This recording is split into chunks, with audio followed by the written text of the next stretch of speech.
Y listo, ahí se está grabando ya.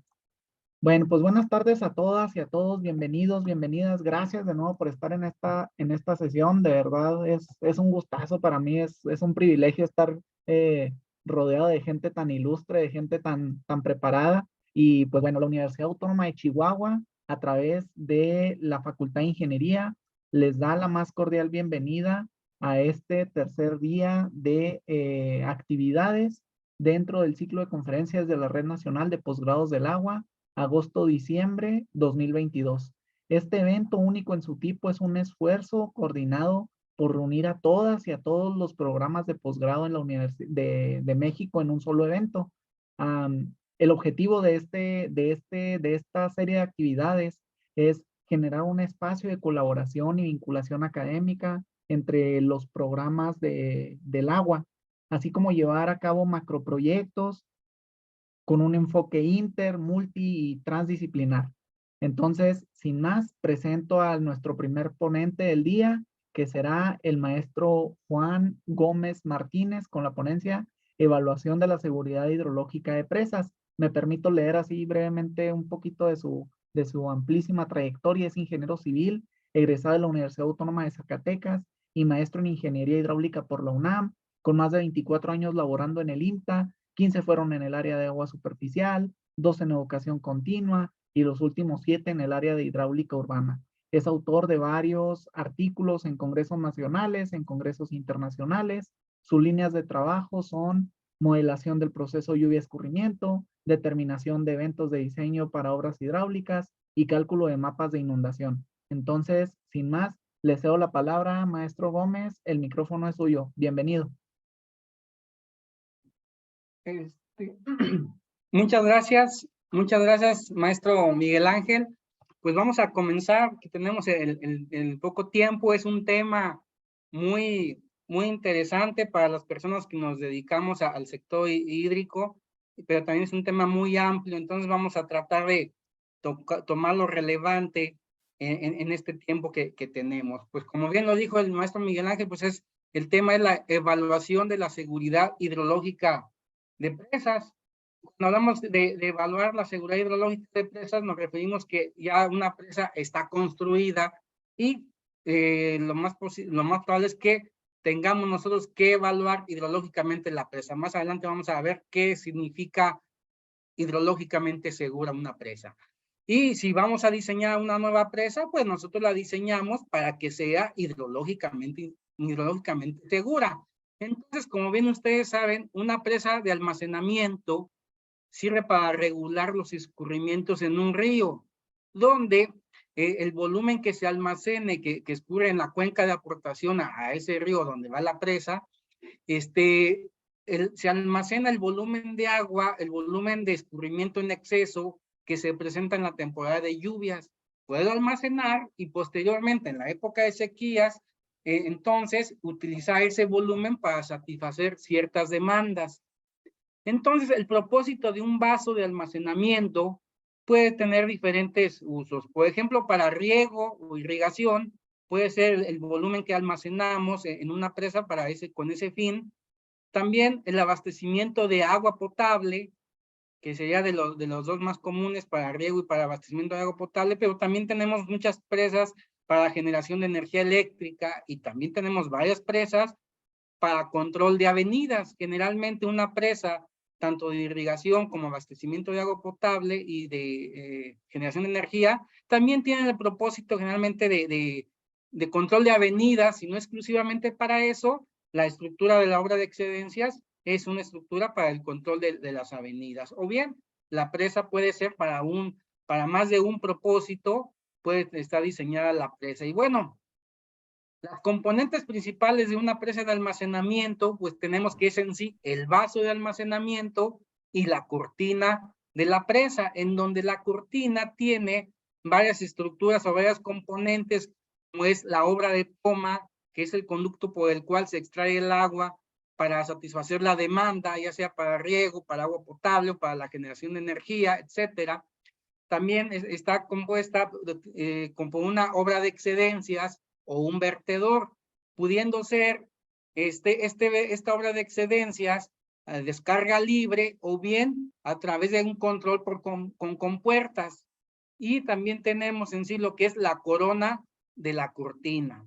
Entonces, para nosotros dimensionar cada una de estas estructuras, tanto la geometría como los diferentes niveles en sí de la presa, hablando ahorita de los niveles, ¿cuáles son esos niveles que tenemos nosotros que definir cuando diseñamos una presa o una presa que ha construida tiene estos niveles? El primer nivel es el nivel de aguas mínimas, que ese nivel es el que se reserva para el control de los asolves, para retener los asolves que van a llegar durante la vida útil de la presa. Entonces, nosotros con un estudio de hidráulica fluvial, realizamos el análisis en la cuenca de cuánto el arrastre de sedimentos y cuánto puede llegar a la presa, y en ese sentido definir el nivel requerido para ese almacenamiento. Cabe mencionar que el almacenamiento no se da de manera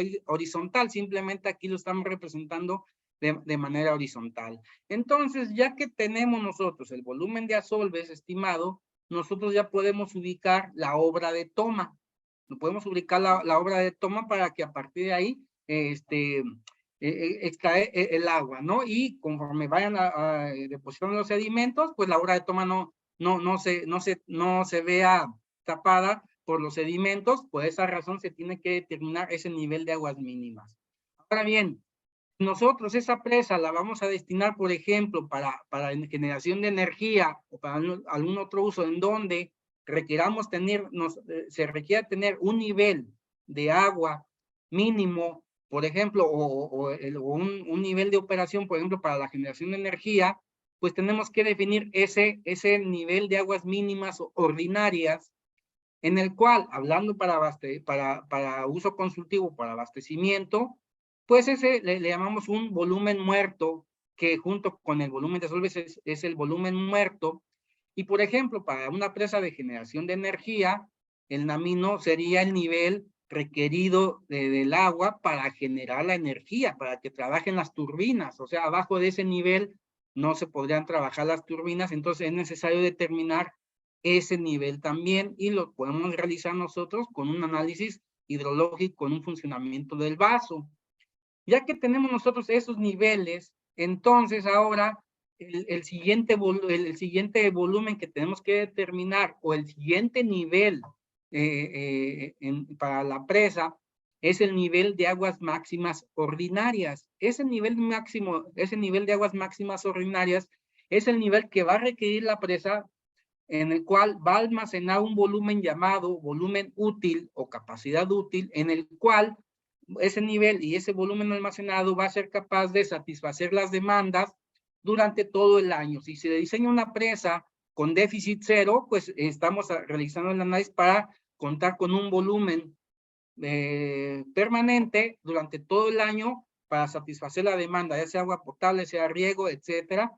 Ese es el nivel requerido, y esto lo realizamos nosotros, para los que ya tomaron la materia de hidrología, con un funcionamiento del vaso, en donde resolvemos la ecuación de continuidad con todas las variables de entrada, con todas las variables de salida y con la topografía o topobatimetría de la presa. Entonces, si nosotros tenemos una obra de excedencias o un vertedor que no tenga compuertas, que sea descarga libre, el nivel de aguas máximas ordinarias va a coincidir con la elevación de la cresta del vertedor. Es decir, yo determino el NAMO, y al determinar el NAMO, yo en automático tengo el nivel de la cresta vertedora.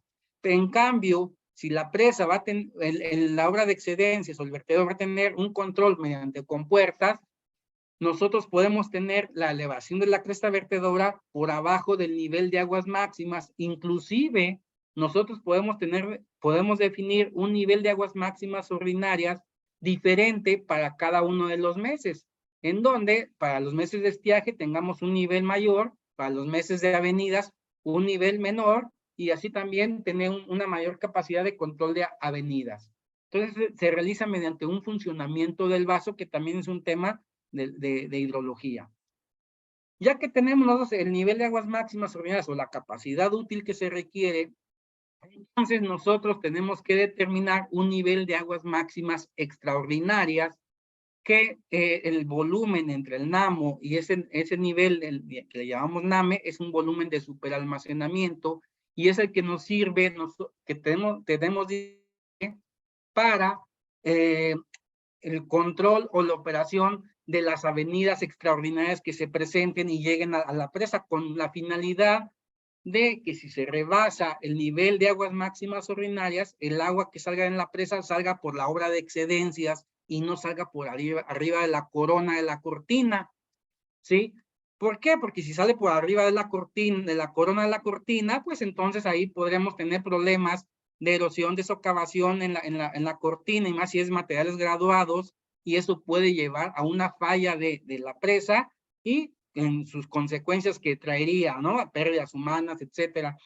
Pero es eso, los diferentes niveles que tenemos que definir, y ese nivel de aguas máximas extraordinarias se realiza mediante lo que llamamos nosotros como un tránsito de la avenida. Y posteriormente se debe de calcular un bordo libre, que ese bordo está destinado para el oleaje que se pueda generar en el vaso debido al viento, o bien por asentamientos que se tengan en la cortina debido a asentamientos diferenciales que se puedan tener. Entonces, ya vimos cómo, en grandes rasgos, cómo se debe calcular esos niveles. No vamos a entrar mucho a detalle a eso porque nos llevaríamos bastante tiempo, pero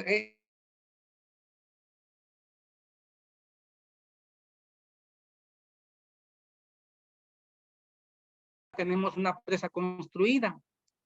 Entonces, una presa nosotros la diseñamos, o cualquier obra hidráulica, o la revisamos asociado a unos periodos de retorno. Cuando nosotros vamos a diseñar hablamos de un evento de diseño. Un evento de diseño puede ser un hidrograma o una avenida o una tormenta de diseño. Entonces, esos eventos de diseño, recordando que un hidrograma es la variación del gasto en función del tiempo, y el gasto es la cantidad de volumen que pasa por una sección transversal, en este caso de un río, por la unidad de tiempo.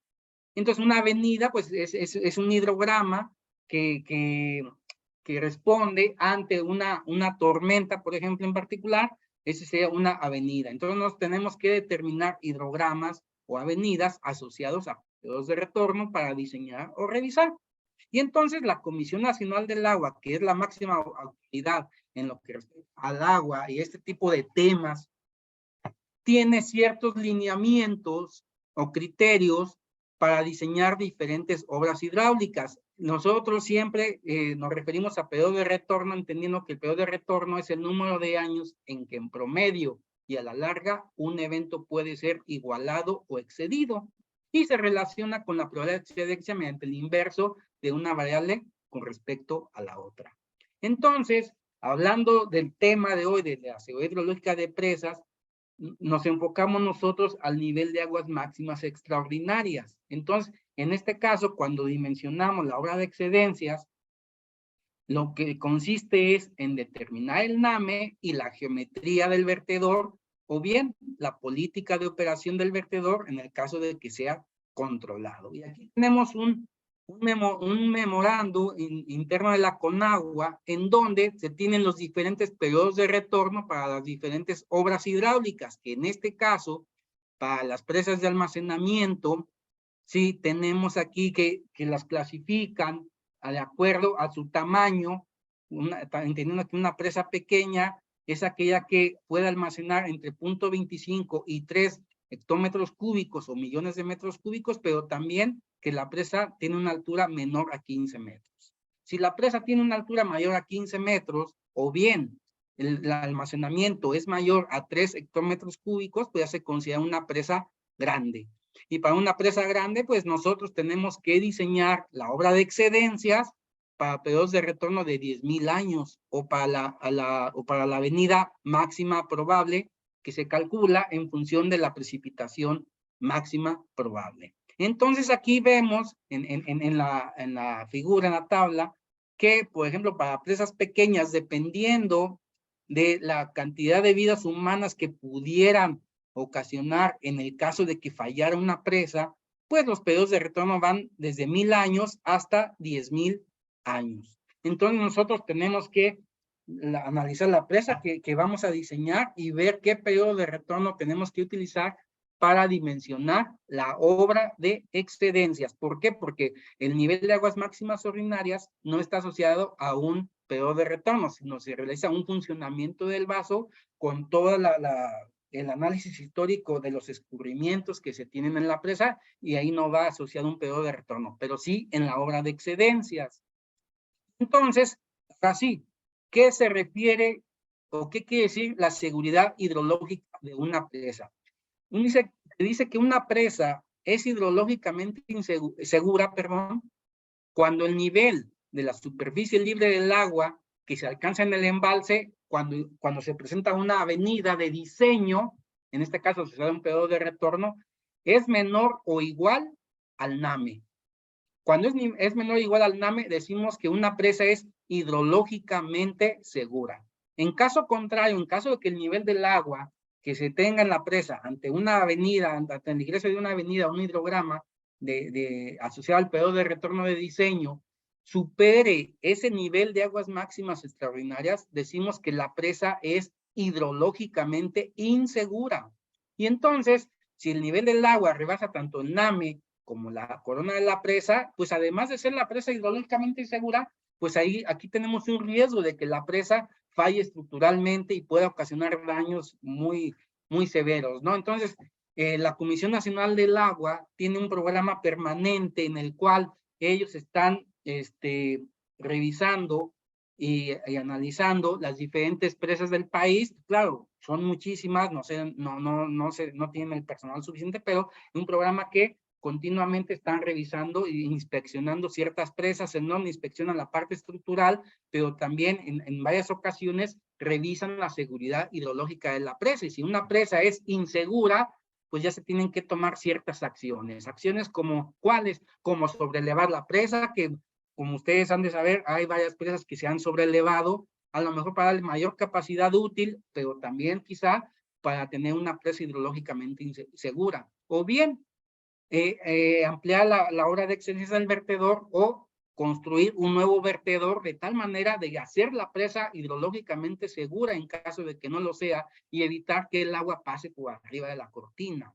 Entonces podemos tener una falla de la presa en caso de que el agua vierta por arriba de la corona de la cortina, una falla por desbordamiento en el cual hay socavación y puede ocasionar la falla.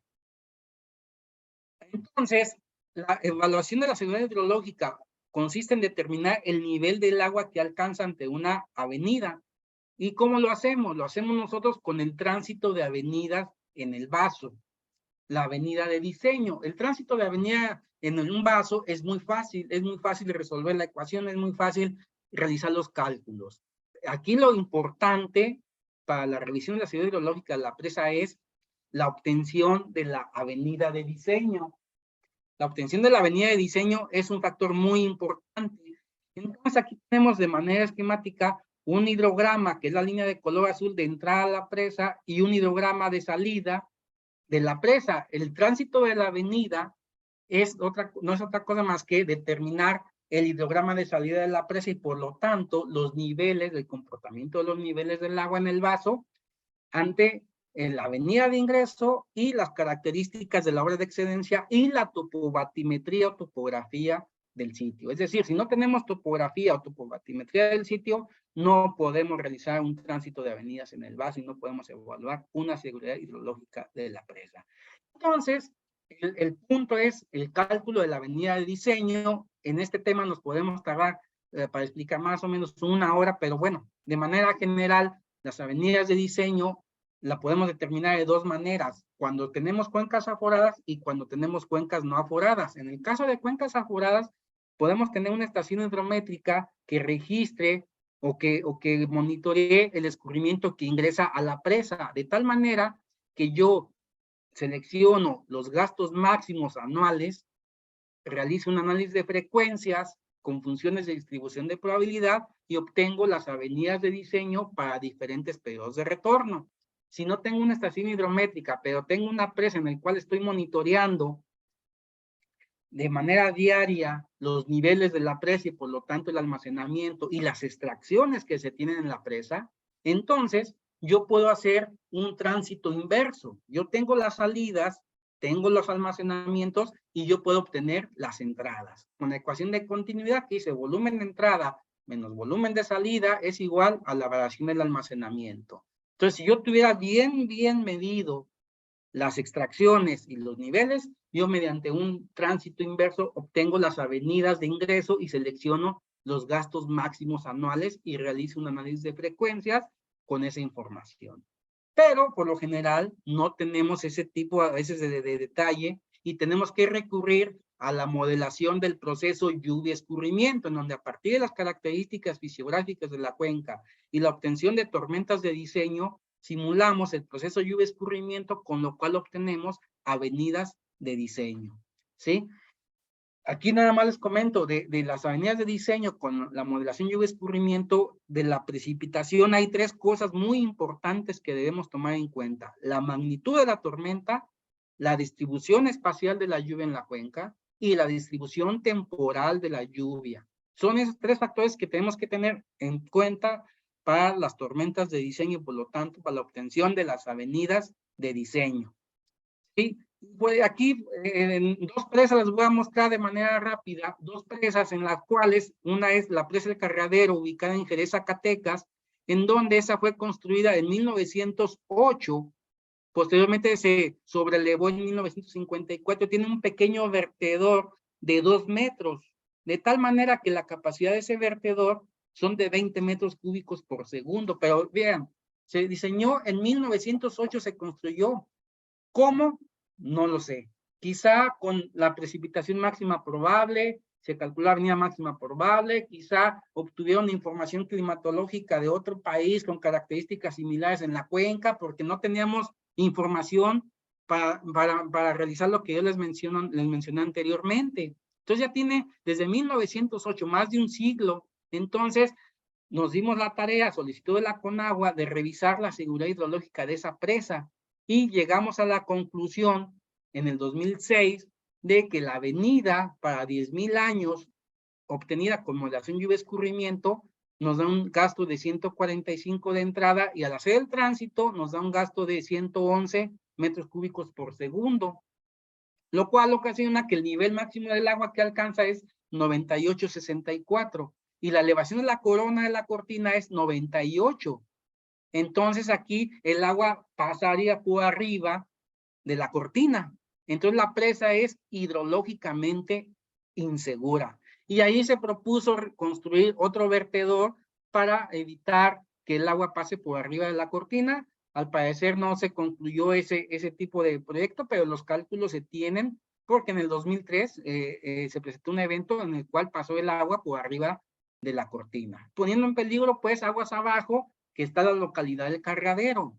Otra presa es la Plutarco Elías Calles, ubicada en San José de Gracia, Aguascalientes. Esa es la que utiliza el agua para el distrito de riego 01. Esta presa pues tiene ciertas características de concreto, de arco, y aquí están las características de la presa. Lo que les comento yo aquí es que históricamente la presa alcanzó el nivel de 2018.84 metros sobre el nivel del mar, el nivel del agua máximo, y fue en el 92. Y el nivel de la cresta vertedora es la 2020.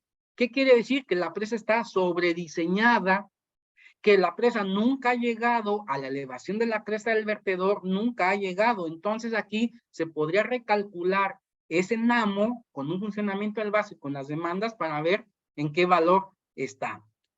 Entonces, esa fue construida en 1900, en la época de la Revolución. No tengo aquí el año, me parece que 1900, no recuerdo. Entonces, revisé yo la avenida de diseño en el año 2020.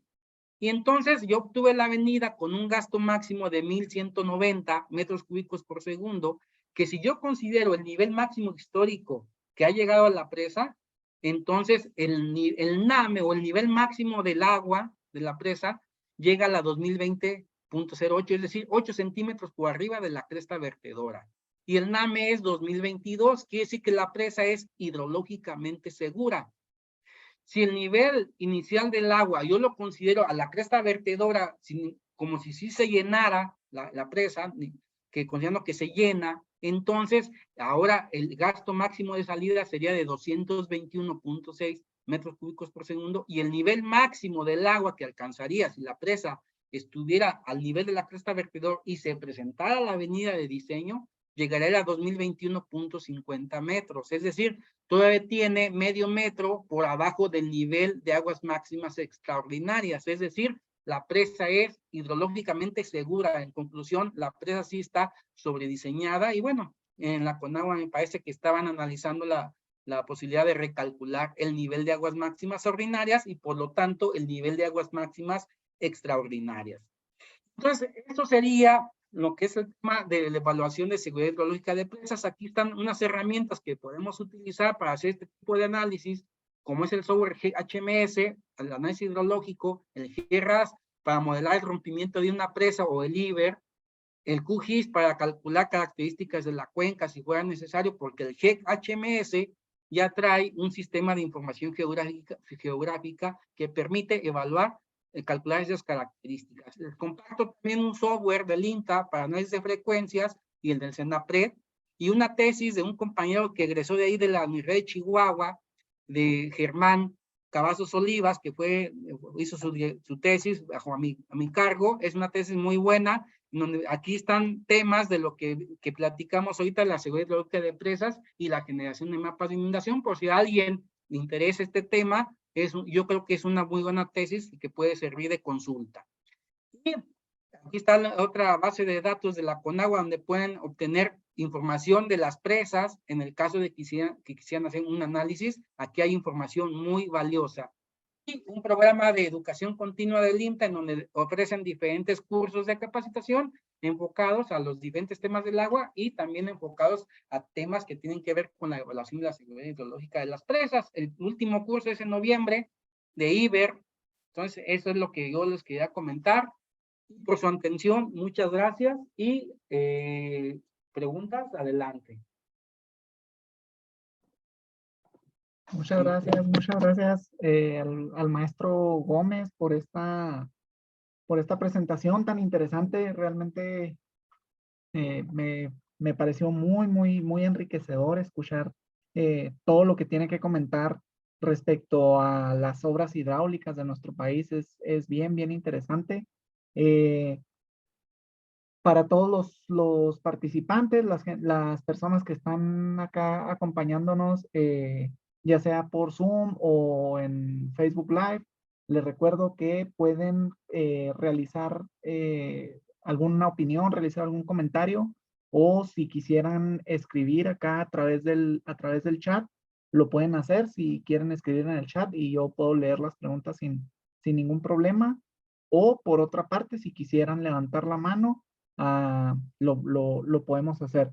Nos pone por acá el primer comentario. Nos dice Ignacio Suárez, es muy importante la revisión de los factores de seguridad hidráulica y los niveles de seguridad para sismos. ¿Algún comentario, maestro Gómez, respecto a esta opinión que escriben acá? Sí, claro que sí, tiene toda la razón. Simplemente aquí nos enfocamos ahorita un poquito nada más en la parte hidrológica, que son el diseño de las presas, los niveles que se requieren. Claro, todo lo del sismo sí se contempla ya en el diseño estructural de la presa cuando se revisa las dimensiones de la cortina y que se tiene que revisar por deslizamiento, por volcamiento, etcétera. Sí se toma en cuenta toda esa parte de sismos y otro tipo de factores adicionales que se tienen que tomar en cuenta al diseño del diseño estructural, ¿no? Como cualquier estructura que se diseña, pero aquí nos enfocamos específicamente a la parte hidrológica, que lo importante es los diferentes niveles que debe tener la presa, y ya de ahí se desprende el diseño estructural, ¿no? Pero claro que sí, toda la razón, y además mecánica de suelos, geotecnia, etcétera, es un tema multidisciplinario, ¿no? Este tipo de obras. Bueno, pues mi invitación para todas y para todos es que si desean seguir participando, lo hagan. Por lo pronto, nos despedimos un ratito del maestro Gómez. Le solicitamos ahora al maestro Gregorio Posada que por favor nos comparta su pantalla. Nada más acá lo voy a hacer co-host. Y acá listo. Ya el maestro Posada tiene habilitada la opción para compartirnos su pantalla. Recordarles, sobre todo a los alumnos y alumnas de la Universidad de Chihuahua, que este evento es válido para el carnet. Si quieren hacerlo válido, solamente tienen que tomarse ahí una impresión de pantalla y llevarle un resumen, me parece que al maestro Luis González. Y bueno, también recordarles a todos que al final tendremos ahí otros 5 minutitos de preguntas y respuestas por si gustan seguir escribiendo acá en el chat. Por lo pronto, para respetar el tiempo del maestro Posada, le solicito que por favor nos comparta su pantalla. En lo que nos comparte acá su pantalla, me voy a permitir leer un poquito de su semblanza. Es maestro y doctor en ingeniería por la UNAM, profesor investigador titular C de la Universidad Autónoma de Campeche, adscrito al Instituto de Ecología, Pesquerías y Oceanografía del Golfo de México, es SNI nivel 1, trabaja en el estudio de procesos costeros e hidrometeorológicos mediante modelación numérica, análisis y cuantificación de riesgos naturales en cuencas hidrológicas y zonas costeras, y la evaluación de potencial energético de México asociado a fuentes de energía marina renovable. Sin más, le cedo la palabra al maestro Posada con su presentación denominada Energías Renovables del Océano, avances del proyecto Semie Océano. Bienvenido, maestro. El micrófono es suyo. Adelante. Muchas gracias por la presentación. Quiero comentarles, discúlpenme por favor por el ruido. Quiero contarles acerca de un tema que hemos estado desarrollando en los últimos 4 años y medio. Un grupo de diversas universidades que tiene el título Semie Océano. Vamos a conversar acerca de qué son los semíes, para que podamos ir entendiendo un poquito de esta parte. Igualmente, las preguntas en cualquier momento, por favor, me las pueden ir realizando. ¿Me escuchan bien, por favor? Sí. Sí, perfectamente, maestro. Lo escuchamos. Gracias. Bueno, durante la presentación vamos a tener una pequeña introducción, hablar después qué son los semíes, después conversar acerca del potencial energético de México y por último, qué hemos hecho en el proyecto Semioceano en la Universidad Autónoma de Campeche. Como primera pregunta, en un país necesitamos energía para todas estas cosas, es decir, para ver en la noche, para todo el uso de nuestros electrodomésticos, para todas las universidades. De hecho, para tener esta videoconferencia hay que tener energía disponible, industria, turismo. Para todo necesitamos la energía. ¿Por qué hago esta acotación? Porque un país debe ser capaz de generar su energía para poder desarrollarse adecuadamente. Un país que de pronto tiene sus fuentes de energía comprometidas o dependen de otras situaciones externas, es un país que puede tener problemas en el mediano plazo. Formas de generar energías. Tradicionalmente, pues tenemos energías por varios métodos. Energía asociada a las partes hidroeléctricas o a las centrales hidroeléctricas. Aquí estoy colocando un caso de una central hidroeléctrica. Una central es un almacenamiento de agua que se hace y se mueven unas turbinas. Esas pueden ser, debido a la diferencia de altura, entre más altura se pueda tener las turbinas, el agua moverse más rápido, o también hay otras presas que no son muy altas, pero tienen un volumen de descarga muy grande. Esa es una energía que se denomina hidroeléctrica. Las turbinas mueven, el agua mueve las turbinas y estas, a través de una subestación eléctrica, ya se llevan a la red eléctrica nacional. También se puede generar energía a través del carbón, del gas, del petróleo, del combustóleo. Son diferentes formas de generación tradicionales de energía. Entonces, estas que estoy dando a continuación son asociadas a energías de combustibles fósiles. Son energías que el objetivo es también que haya una turbina que se esté moviendo rápido, pero debido a la quema de algún combustible, de alguna sustancia. Por lo tanto, cuando esa sustancia deje de existir, pues ya no va a poder existir esta fuente. No es una fuente renovable de energía. En los últimos años, todos los países han ido modificando sus matrices energéticas, es decir, las están volviendo más diversificadas para no depender de una sola fuente de energía. Y es en este punto donde las energías renovables han adquirido una importancia muy fuerte. Dentro de las energías renovables tenemos energías asociadas al sol, energías eólicas, energías geotérmicas, que tienen la característica de que el ciclo de generación es muy grande y por lo tanto podríamos considerar que es una fuente continua de energía. El sol permanentemente está enviando radiación a la Tierra y si esa se puede capturar, puede ser almacenada, puede en baterías o puede en algún momento puede ser utilizada de manera directa. Eso depende ya de la manera en que se hacen las conexiones. Lo mismo va a pasar con todas las otras energías. ¿Cuál es una de las características de estas energías? Es que su variabilidad puede que no sea permanente en el tiempo. Es decir, el sol, los paneles solares van a funcionar durante el día, mientras haya día y mientras haya radiación solar, se podrá utilizar parte de esa energía de manera directa y otra va a tener que ser almacenada para ser utilizada en la noche.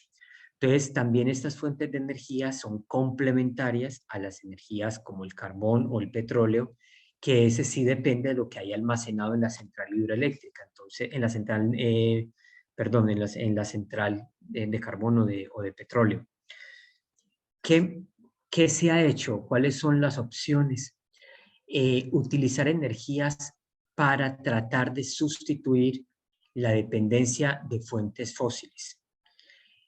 No es algo que se pueda hacer de la noche a la mañana. De hecho, hay estimativos de que carbón y petróleo va a haber todavía aproximadamente para 100 años más, considerando los incrementos de población y la demanda de consumo. Pero no podemos estar esperando a que lleguemos dentro de 100 años para ver qué se puede hacer. Entonces, aquí es donde las fuentes renovables están adquiriendo una importancia muy fuerte.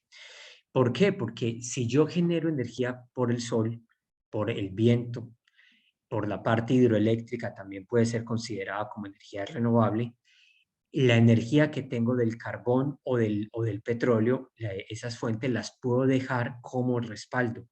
Y evidentemente voy a estar quemando menos gas, emitiendo a la atmósfera menos gas, que está fortaleciendo el aumento de la temperatura global de la Tierra. Entonces, al final es un ganar por todos lados. ¿Qué es obviamente el detalle con esto? Estas son energías que están en desarrollo, la manera en cómo se están desarrollando las patentes y todo el trabajo asociado a estas. ¿Qué se ha hecho en México? Aquí voy a hablar algo cerca de unos programas que se generaron en la administración federal pasada, que se llaman los CEMIES, o se llamaban los CEMIES. Los CEMIES traducen Centros Mexicanos de Innovación en Energía y después tenían un apellido. Hubo en CEMIES Solar, CEMIE Geotérmico, CEMIE Eólico y CEMIE Biocombustibles. Adicionalmente, hubo también el CEMIE Océano. ¿Cuál era el objetivo de los CEMIES? Eran grupos de investigación grandes, estaban de antemano pensados para que fueran bastantes universidades, también que tuvieran asistencia o compañía o que fueran parte de ellos empresas y que también fueran instituciones del gobierno. ¿Cuál era el objetivo? Caracterizar el potencial de México para cada una de estas fuentes de energía renovable. Formar personal, estudiantes de todos los niveles de licenciatura, maestría y doctorado para especializarse en ese tipo de energía y a la vez generar patentes que permitieran en un mediano plazo poder comercializar estas patentes. Pongamos el caso, por ejemplo, de los paneles solares. Hace 20 años que los paneles solares, digamos, empezaron a bajar muy fuertemente en su costo. Hace 20 años eran costosos. Hacer una instalación en una casa de paneles solares era complicado, pero a raíz de investigación a nivel mundial y nuevos materiales para la construcción y que fueran más eficientes, los paneles han bajado mucho de precio. Tanto es el caso de que ahora uno puede conseguir un panel solar en una ferretería de cadena, de pronto una ferretería grande, y ya puede estar haciendo una instalación en la casa por del orden entre 20 y 30 mil pesos, que indudablemente le va a ayudar a uno a disminuir el consumo energético. Entonces, las energías asociadas al océano es lo que nosotros queremos trabajar, en lo que hemos estado trabajando. El semioceano es un semie que está liderado por el Instituto de Ingeniería de la Universidad Nacional Autónoma de México, y de él hacen parte 43 instituciones, entre instituciones y centros de investigación, universidades públicas, universidades privadas, y también empresas del gobierno o dependencias del gobierno, como por ejemplo la CFE está ahí. El semioceano empezó en diciembre del 2014, fue toda la convocatoria a través del CONACYT, empezamos con la generación de toda la propuesta, fue aprobada y iniciamos labores en enero del 2017. Este es un proyecto que ya está a punto de terminar, donde terminamos ahora para finales de noviembre de este año. Entonces, ya ahorita hay muchos resultados y es un proyecto que desde el inicio tiene una concepción de 4 líneas transversales que les voy a comentar en un momento, que son las fuentes de energía renovable asociada al océano, y del orden de 8 líneas transversales que interactuamos con diferentes trabajos. Permítanme. El semioceano está distribuido de esta manera. Hemos llegado a ser, ahorita agosto del 2022, más de 800 personas, casi 850, entre personal, estudiantes, investigadores, profesores y también personal administrativo. Hago la acotación con personal administrativo es porque todo el trabajo legal, todo el trabajo de articulación, todo el trabajo financiero para que un proyecto de esta envergadura haya podido ser factible, sobre todo durante la pandemia, pues solo pudo ser logrado por un compromiso muy fuerte de la parte administrativa de cada una de estas instituciones. Entonces, estamos distribuidos en casi todo el litoral de México. No solamente se vieron acciones en el mar, sino también acciones asociadas a materiales, a desarrollo de nuevas tecnologías, también acciones relacionadas con la ecología. Todo lo que se coloca en el mar de antemano está condicionado porque va a generar un impacto. Entonces nos enfocamos a estudiar los impactos que se tenían. También cómo podría ser la transmisión de estas fuentes de energía renovable del mar a través de la red eléctrica. Entonces, bueno, es un montón de actividades que se hicieron. Las fuentes asociadas a cómo producir energía del mar. Hay 4 fuentes principales. Uno puede obtener energía renovable del mar a través de las mareas y las corrientes marinas. Es lo que estoy esquematizando en esta diagrama. Si yo tengo una corriente en el mar y puedo colocar un dispositivo con unas aspas dentro del mar y estas pueden estar girando, eso es susceptible a convertirse en una energía eléctrica. Igualmente, si yo soy capaz de almacenar la marea astronómica por medio de un embalse, el cual cuando la marea está entrando al embalse, tiene unas compuertas que están abiertas. Cuando la marea empieza a bajar, cierra uno las compuertas, espera uno que exista un desnivel y después abre las compuertas, puede también mover las turbinas y generar energía similar a la parte de una hidroeléctrica. Obviamente aquí no voy a poder tener grandes tirantes de agua, pero sí voy a poder tener unos volúmenes considerables de agua. ¿Cómo más puede generarse energía del mar? A través del oleaje. Esta se conoce como energía undimotriz. Es dispositivos convertidores de energía del oleaje que pueden estar de varias maneras. Hay unos que pueden estar en medio del mar flotando, como el que tengo en esta parte, estos dos, en el rojo, que es como un cilindro, estos otros, en los cuales la unión entre ellos va a tener unos amortiguadores, unos actuadores que van a permitir utilizar ese movimiento para generar energía. También voy a poder tener dispositivos como el que está en la parte inferior derecha, que son unas palas que el oleaje los está moviendo, están oscilando, y también estos van a poder comprimir un fluido o ir comprimiendo y generando energía a través de ese movimiento. ¿Cuál es la operatividad de esto? Es el oleaje depende del viento y no nos cuesta nada a los humanos. Entonces, si se puede transformar esa energía en energía eléctrica a través de un dispositivo que está en el mar, pues vamos a estar utilizándola de manera pues, constante.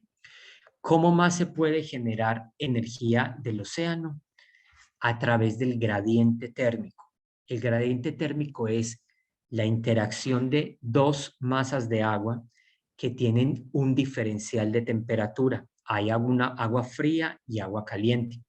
El agua caliente se obtiene de la superficie del mar y el agua fría se extrae aproximadamente entre 700 y 1 kilómetro de profundidad.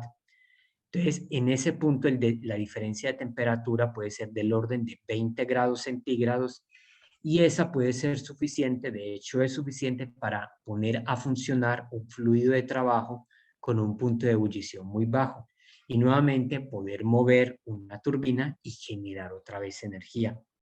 Y la otra manera de generar energía del mar es a través del gradiente salino. Interacción de dos masas de agua que tienen diferente salinidad. Ojo, en este caso no se están mezclando las dos, el agua salada y dulce, sino que están interactuando a través del potencial energético con los iones del agua salada. Y esa diferencia de iones genera también un voltaje. Obviamente son voltajes que se pueden generar muy pocos, pero con un flujo continuo pueden ser considerables para dar servicio, sobre todo a localidades que están alejadas de la red eléctrica nacional. Entonces, esto es de manera general cómo se puede generar energía. Energías del mar se están estudiando activamente en todo el mundo. Europa está avanzando muy fuerte, Estados Unidos, Corea del Sur, por ejemplo, son países que tienen un avance muy fuerte, Japón, China también.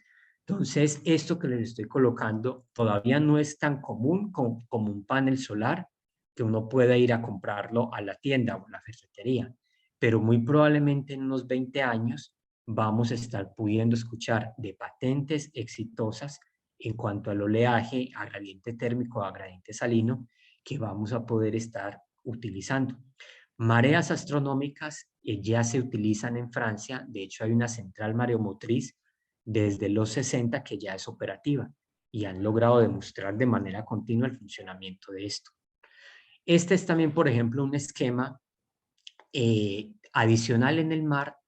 También se puede utilizar las turbinas eólicas para generar energía, de manera similar a como hay turbinas eólicas en tierra, pero aquí van a estar en el mar. Y obviamente el reto en esta parte es el diseño de la cimentación, ¿de acuerdo? Estas son turbinas verdaderamente gigantes, son turbinas que ya incluso están rozando a el orden de 300 metros de altura, o sea, ya son unas estructuras inmensas que indudablemente se están empezando ya a considerar. Aquí tengo en la parte inferior un esquema de diferentes energías renovables. OTEC, los barcos, puede tenerse unos barcos que están en el mar, en medio del océano, utilizando la interacción entre agua dulce y agua salada. Puedo tener turbinas asociadas a corrientes, convertidores de energía del oleaje, convertidores de corrientes constantes y también la parte de gradiente salino. ¿De acuerdo? ¿Por qué es importante? Porque el potencial teórico de energías, si se pudiera utilizar y aprovechar todo el potencial teórico de las energías renovables, estamos hablando de que se podrían tener del orden de 77.000 teravatios hora por año a nivel mundial. ¿Eso por qué es importante? Porque el consumo anual actualizado al 2021 del consumo energético fue del orden de 160.000 teravatios por hora. Por lo tanto, estamos hablando de que con las energías del océano podríamos estar supliendo del orden del 50% de la energía que se necesita en el mundo. Entonces, imagínense cuál sería el efecto de poder disminuir la quema de carbón, la quema de petróleo en ese porcentaje tan grande. Bueno, ¿qué hemos hecho aquí en México? Les voy a presentar diferentes trabajos, no son por mí, son parte de todo el grupo de trabajo que se ha hecho la caracterización de este recurso. Por ejemplo, es una caracterización de las corrientes sostenidas en México que pueden ser susceptibles de generar o de mover una turbina. La zona con mayor interés para nosotros, para México, es precisamente Cozumel. Cozumel se llegan a tener velocidades constantes de corriente del orden de 1 metro a 1,5 metros por segundo. Esto es muy importante porque para todo lo que son las energías asociadas a corrientes ya empiezan a ser económicamente factibles cuando la velocidad es de 1 metro por segundo. Entonces estamos hablando de que Cozumel de manera permanente todo el año a través de la corriente de Cozumel se puede tener ese tipo de energía. ¿Qué más tenemos de ventaja en Cozumel? Es una isla, está en el Caribe, y al ser una isla se le lleva energía a través de un cable submarino que viene desde el continente. Entonces, obviamente, si parte de su energía se puede suplir con un tendido de turbinas, pues obviamente va a ser beneficioso, ¿de acuerdo? Por ejemplo, es una de las últimas simulaciones que hicieron parte del grupo que está dirigido por el doctor Ismael Mariño Tapia. Él originalmente estaba en el CIMBESTAF y ahora se encuentra en la ENES Mérida.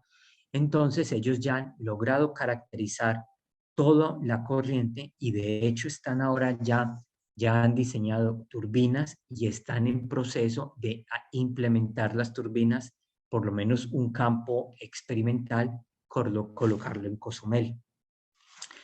Es, por ejemplo, oleaje. Oleaje adicional a que se deba tener unas alturas de ola interesantes, digamos del orden de más de 1 metro, 1,5 metros por segundo. Lo importante en cuanto al oleaje es que sea permanente o un gran porcentaje del día exista ese oleaje. Entonces, estos son algunos de los mapas que se tienen en cuanto a la disponibilidad por metro de kilovatios en los litorales de México. Entonces, la parte más interesante para México está en Baja California, es donde se tiene el mayor potencial de energía. Este es un trabajo que es coordinado por el doctor Francisco Campo del CICESE y dentro del cual de manera directa han participado el orden de 15 instituciones enfocados a la parte de convertidores de energía del oleaje, pero todos prácticamente del CEMIE interactuamos con algún aspecto de ellos, ¿de acuerdo? En el grupo del doctor Ismael son del orden de unas 11, 12 universidades. Este es gradiente térmico. El gradiente térmico es una de las fuentes de energía renovable del océano que pues uno creería que es muy nueva, que se está desarrollando. No, hay estudios de gradientes térmicos en el mundo de principios de 1900, en donde ya se empezaba a hablar del potencial de tener precisamente interacción entre agua fría y agua caliente para obtener energía. México, de los países que se encuentran, tiene un gran potencial porque precisamente, sobre todo en el Pacífico y en Cozumel, se tiene muy cerca de la costa profundidades de 701 kilómetros que hace factible colocar una tubería que extraiga el agua fría, que interactúe con el agua que está en la superficie y que genere energía. Entonces, México es uno de los países, en diferentes foros a los cuales ha participado el CEMIE, todo el mundo les comenta que deberíamos estar, o sea, sería una fuente muy importante en cuanto al gradiente, a la generación de energías renovables. Este es un grupo que es coordinado por el doctor Miguel Ángel Mendieta. Él está en el Instituto de Ciencias del Mar y Limnología y hacen parte del orden de unas 15 universidades. Nuevamente, Cozumel es otra vez un punto importante y de hecho en la Universidad del Caribe ya se tiene un prototipo de una planta OTEC que se espera estar utilizando por lo menos para evaluar adecuadamente el potencial. Entonces, en el Caribe pues tenemos energía por gradiente térmico y también energía por corrientes. El otro grupo o la otra manera de generar energía es a través del gradiente salino. Esta es una tecnología que empezó a desarrollarse en los 50 y se basa a través de membranas permeables que permiten pasar iones, digamos, explicándolo de una manera muy directa. Y aquí muchas empresas están precisamente trabajando en el diseño de esas membranas. Este grupo es coordinado por la doctora Cecilia Enríquez. Ella está en la UNAM CISAL originalmente y ahora está en la ENES Mérida. Es un grupo que ya ha logrado desarrollar prototipos en los cuales a nivel de laboratorio se logra de manera continua con la interacción de agua salada y agua dulce encender y tener unos vatios adecuados para estar encendiendo pues unos focos que aunque es un tamaño muy pequeño de manera permanente continúan, son eficientes. ¿Qué hay donde hay gradiente salino?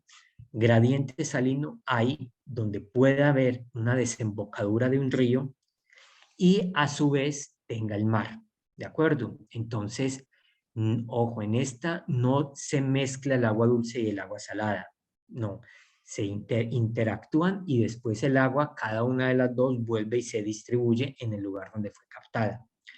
También otra manera de generar gradiente salino es considerar que el agua salada actúa como el agua dulce y más bien interactuar en lagunas costeras que son hipersalinas. Esas son muy comunes en la península de Yucatán, en Yucatán el estado, también en Campeche, también en Oaxaca. Entonces, aquí es utilizar agua muy salada como el agua, la parte que da el gradiente positivo, y el agua de mar como el agua dulce. También han logrado y se puede utilizar y obtener energía. El gradiente salino también es muy útil, por ejemplo, en las desalinizadoras. Al desalinizar agua, parte de la energía de una manera adecuada puede ser recuperada y volver a utilizarse para que la planta de desalinización vuelva a funcionar, vuelva a ser funcional. Entonces, este es como un producto asociado en las nuevas plantas de potabilización, de desalinización, perdón. Bueno, ¿qué hemos hecho en la Universidad Autónoma de Campeche con el proyecto Semioceano? Nosotros hemos estado encargados de dos actividades dentro de ellos. La primera, somos los responsables de la difusión, divulgación y prensa de todo lo que se hace en el CEMIE. Para eso hemos construido una página web, es www.semioceano.mx. Manejamos las redes sociales en Facebook y en Twitter. Y dentro de esta página, que los invito a consultarla, tenemos la parte de publicaciones, que es donde los libros que han sido obtenidos o que han escrito diferentes investigadores del CEMIE, nosotros los hemos editado. Entonces, en esta parte tenemos del orden de 25 libros asociados a energías del océano. Hay libros desde el punto de vista ecológico en los cuales hay una caracterización de los recursos de flora y de fauna. Por ejemplo, tenemos un libro, es el único libro que existe en México sobre mamíferos marinos y es uno de nuestros libros que más descargan. Los invito a descargarlo. Tiene una explicación y un atlas de todos los mamíferos que hay, cuáles son los que existen y cómo están distribuidos en los litorales de México. Hay libros de legislación, hay libros de gradiente térmico, de gradiente salino, de diseño de cimentaciones y de caracterización del potencial de cada una de estas partes. También, por ejemplo, del clima. Adicionalmente al semioceano, en el Instituto EPOMEX, que es donde yo me encuentro, nuestro grupo de trabajo, tenemos el tanque de oleaje, donde se están probando, donde se van a probar los dispositivos que son diseñados por otras instituciones. Entonces, esto hace parte de la línea de simulación física. El tanque de oleaje, cuando uno va a estudiar oleaje en un laboratorio, tradicionalmente es un canal de oleaje que en uno de sus extremos tiene una pala que al moverse genera una perturbación que es una ola. Esa va a viajar a lo largo del canal y va a interactuar con una playa o con un dispositivo. Y uno puede instrumentar ese dispositivo para ver su velocidad, su aceleración, las fuerzas que sobre él están actuando. Esa es la manera tradicional. En los últimos años ha habido un avance muy fuerte en tanques de oleaje. Aquí ya no es una sola pala, sino que ya es un oleaje en dos direcciones que va a hacerse a través de múltiples palas. Por lo tanto, nuestra opción de trabajo aumenta considerablemente porque ya podemos considerar oleaje similar al que ocurre en la realidad, porque además el oleaje puede moverse de frente con un oleaje a 0 grados o oleaje con una dirección similar a la que se tiene en el mar. Nuestro tanque tiene 15 metros de largo, 9 metros de ancho y una profundidad operativa de agua de 80 centímetros. Es un tanque que fue construido toda la parte eléctrica por una empresa en España y toda la instalación, pues vinieron ellos a hacerla acá y nosotros hemos participado en todo el mantenimiento y en la operación del tanque. Entonces voy a mostrarles unos pequeños videos acerca de cómo es el funcionamiento del tanque. Nos queda un minutito para terminar, maestro, por favor. Perfecto. Gracias. Entonces, aquí estamos considerando un dispositivo que magnifica la energía a través de un aumento del fondo, que es un lente concentrador, y lo tenemos instrumentado para medir velocidades y medir nivel en este. ¿De acuerdo? Entonces vean ustedes la playa, nuestro sistema de generación. Este es la manera en que vamos a generar oleaje a través de varias direcciones. El sistema se puede mover como una serpiente y va a generar oleaje en diversas direcciones. Entonces, por ejemplo, es un dispositivo concentrador de la energía del oleaje que se llama una cámara OWC. Lo instrumentamos en el instituto y estamos estudiando la eficiencia de ese dispositivo.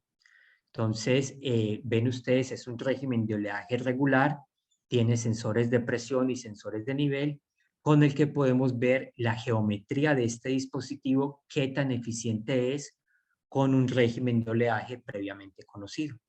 Y este es, por ejemplo, uno de los trabajos que hemos sacado Este es un diseño de esta cámara se encuentra en tamaño real en España, en Mutrico, y nosotros lo que estamos haciendo es trabajando para caracterizar su eficiencia y poder generar modificaciones y poder adaptarla a las condiciones de oleaje que hay en México.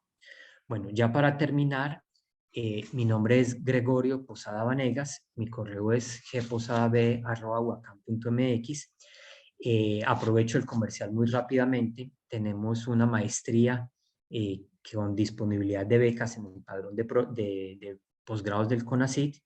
Adicional a la parte del laboratorio físico, trabajamos la parte de procesos costeros e hidrológicos y estamos también desarrollando unas líneas de aplicaciones de drones para el monitoreo de la zona costera.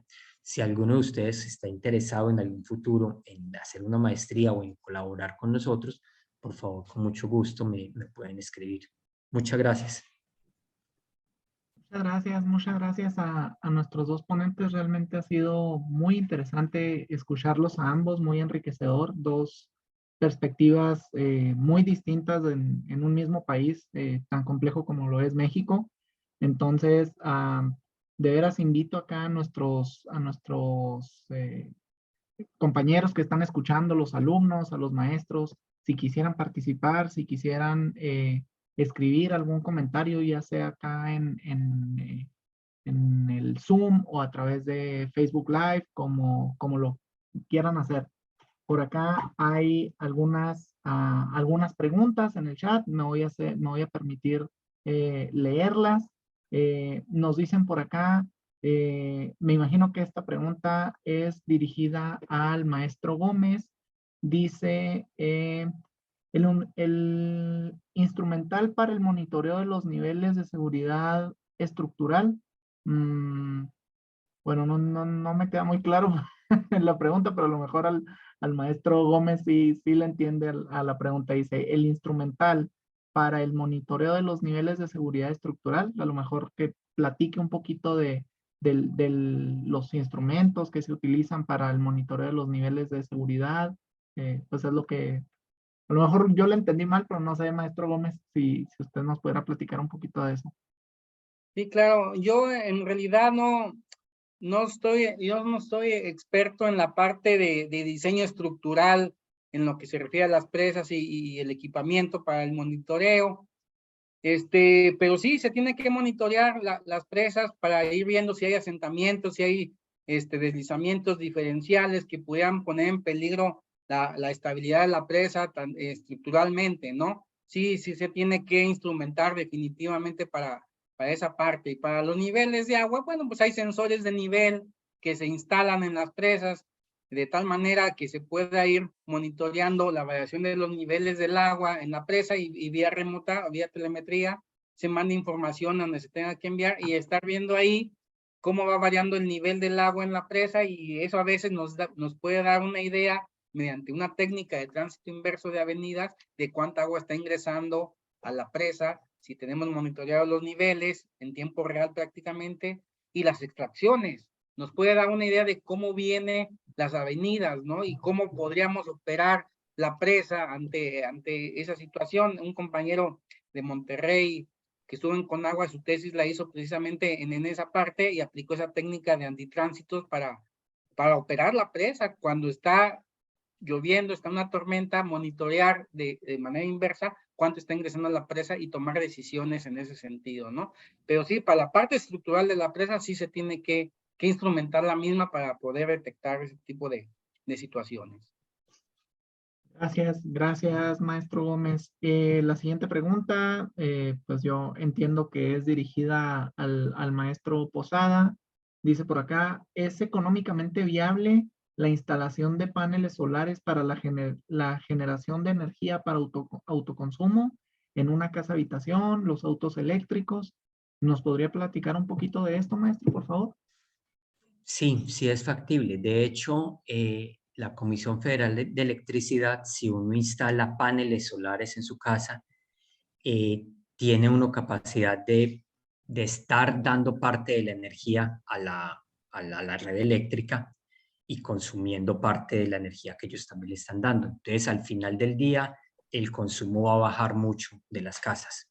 Tengo compañeros que me han comentado que han instalado los paneles y que lo único que pagan es el consumo básico, que es por contrato que tienen que pagar. Entonces, logran abatir costos de 2.500 pesos a solamente 100, 200 pesos de consumo, a través de una instalación que puede costar del orden de unos 30.000 pesos.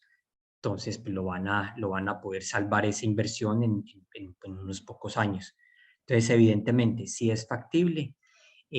Ya en muchos lados incluso le venden a uno baterías para almacenamiento, como respaldo también por si se va la luz, uno poder estar con tener un no break grande que pueda la casa estar funcionando.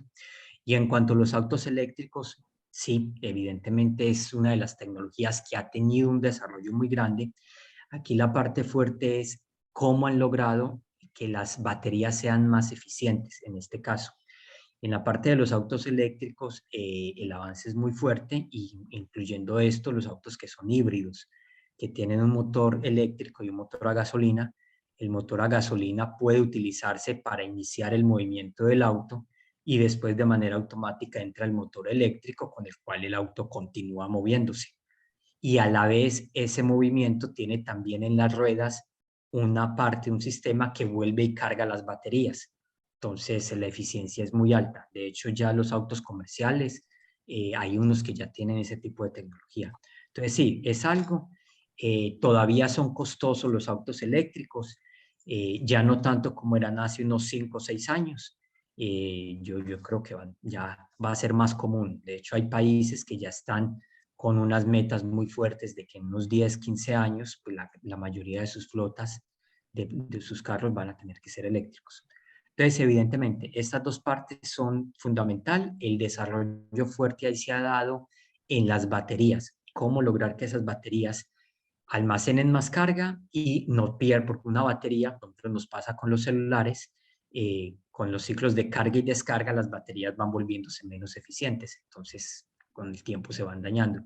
En teoría hay nuevas baterías que van a durar mucho más tiempo. Gracias, maestro. Acá estoy leyendo otra pregunta dirigida al maestro Gómez. Nos dice, cuando derrama la presa en mi ciudad, hay noticias de riesgo que la presa va a colapsar. ¿Qué podemos hacer ante estas noticias? Me suenan sensacionalistas.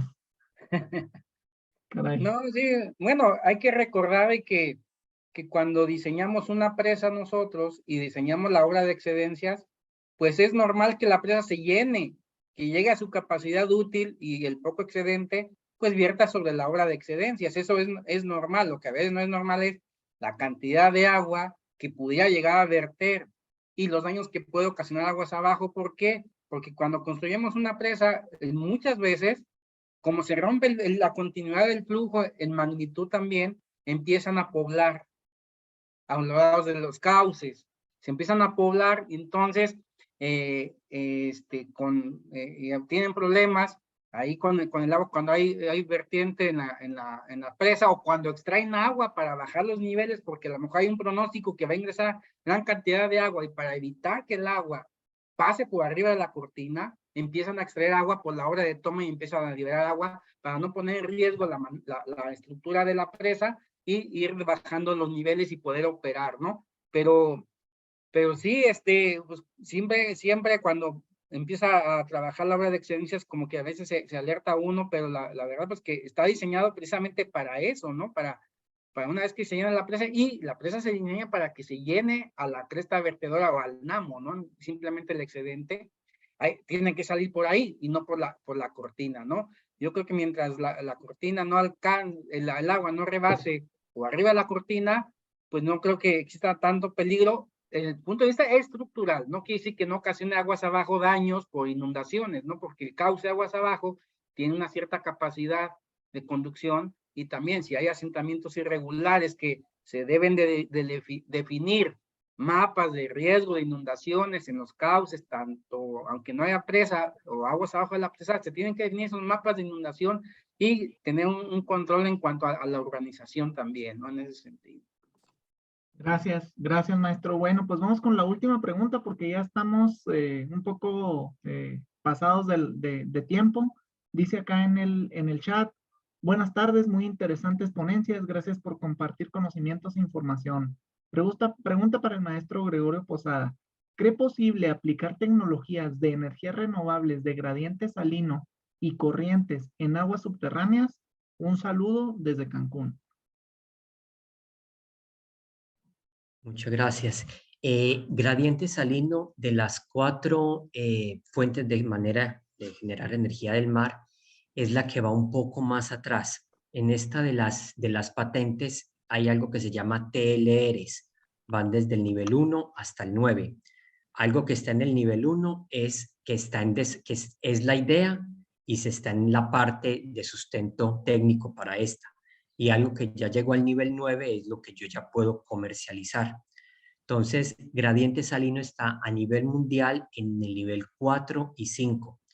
Entonces, ya hay lugares como en laboratorios aquí en México que ya están probando celdas de gradientes salinos y se está logrando prender pequeños focos, pues. Pero en Noruega, por ejemplo, en Europa, ya hay plantas de gradiente salino que ya se están estudiando en ambientes controlados.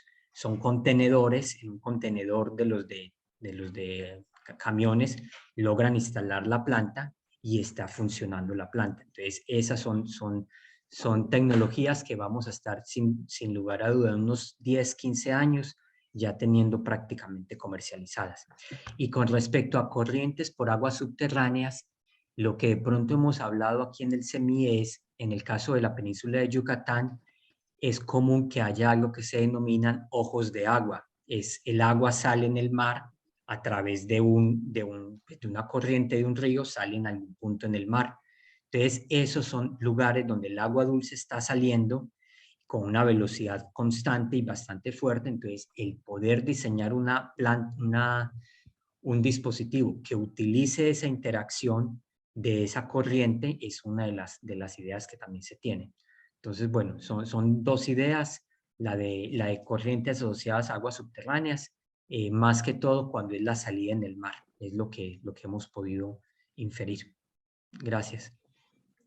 Bueno, pues muchas gracias a nuestros ponentes. Vamos a finalizar esta sesión. Realmente ha sido muy enriquecedor. Acá siguen escribiendo felicidades, muchas felicitaciones a ambos conferencistas. Entonces, bueno, pues ya con esto terminamos el tercer día de actividades de este ciclo de conferencias de los posgrados del agua. Los invito a participar el día de mañana en el cierre de nuestro evento. Será en el mismo lugar, a la misma hora. A los maestros conferencistas, mi agradecimiento. Tengo ahí pendiente un reconocimiento para cada uno de ellos. Y bueno, siendo déjenme ver qué hora son, las 5:53 de la tarde del 19 de octubre de 2022, me permito finalizar este evento. Muchas gracias a todas y a todos. Que tengan una excelente tarde. Hasta luego.